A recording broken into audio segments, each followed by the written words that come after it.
এবার আপনাদেরকে মনে করিয়ে দিই 1000 দিন যেদিন হয়েছিল চাকরি প্রার্থীদের ধর্নার, সেই দিন গিয়েছিলেন ওখানে কুণাল ঘোষ এবং কুণাল ঘোষের সঙ্গে ব্রাত্য বসু শিক্ষামন্ত্রী, তিনি কথা বলেছিলেন। তারপরে বৈঠক হয়েছিল বিকাশ ভবনে এসএলএসটি চাকরি প্রার্থীদের সঙ্গে। আবারও আজকে এসএলএসটি চাকরি প্রার্থীদের সঙ্গে শিক্ষামন্ত্রী ব্রাত্য বসুর বৈঠক।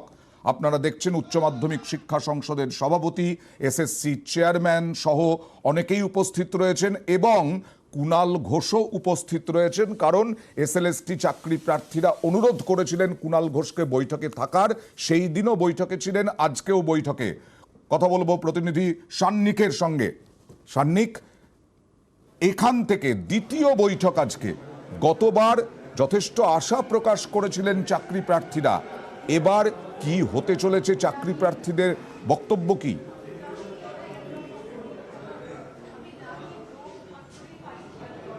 দেখো অয়নদা, গত 11 তারিখের যে বৈঠক হয়েছিল সেই বৈঠকের পর চাকরি প্রার্থীরা অনেকটাই আশ্বস্ত ছিলেন, কেননা গত বৈঠকে যে তথ্য উঠে এসেছিল তাদের কাছে, তাতে তারা বুঝেছিলেন যে মুখ্যমন্ত্রীর 5578 জন যারা এই রাস্তায় বসে আন্দোলন করছেন, বা বলা ভালো যে কজনের এই ওয়েটিং লিস্ট ক্যান্ডিডেট হিসেবে যাদের নাম রয়েছে, তাদের ক্ষেত্রে তাদের নিয়োগ করার ক্ষেত্রে মুখ্যমন্ত্রী সদিচ্ছা প্রকাশ করছেন এবং যত তাড়াতাড়ি সম্ভব আইনি জটিলতা কাটিয়ে যাতে সেটা করা হয় সেই নির্দেশও দেওয়া হয়েছে। তবে এই মুহূর্তে তারপরের যে দিনটা, যেটা আজকের দিনটা, যেটা ঠিক করা হয়েছিল, তার মাঝখানে একটা ডেট ছিল, সেটা ছিল 14ই ডিসেম্বর, যেই দিন এই সংক্রান্ত একটি মামলা, সেই দিন তার রায় হওয়ার কথা ছিল হাইকোর্টে।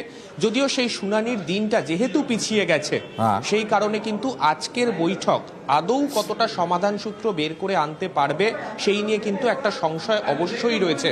তবে তা সত্ত্বেও শিক্ষামন্ত্রী ব্রাত্য বসু তিনি কিন্তু চাননি এই বৈঠকটাকে কোনোভাবে বাতিল করতে। তিনি চেয়েছিলেন যে তাদের তরফ থেকে কিছু, অর্থাৎ যারা এসএলএসটি চাকরি প্রার্থী তাদের তরফে কিছু প্রস্তাব রয়েছে, সেই প্রস্তাবগুলো তিনি আজকে শুনতে চেয়েছিলেন। সেই কারণে আজকের বৈঠক কিন্তু ফের হচ্ছে। আজকের বৈঠকের পর কোনো নতুন করে কোনো সমাধান সূত্র সামনে আসে কিনা সেই দিকে কিন্তু এখন নজর থাকবে।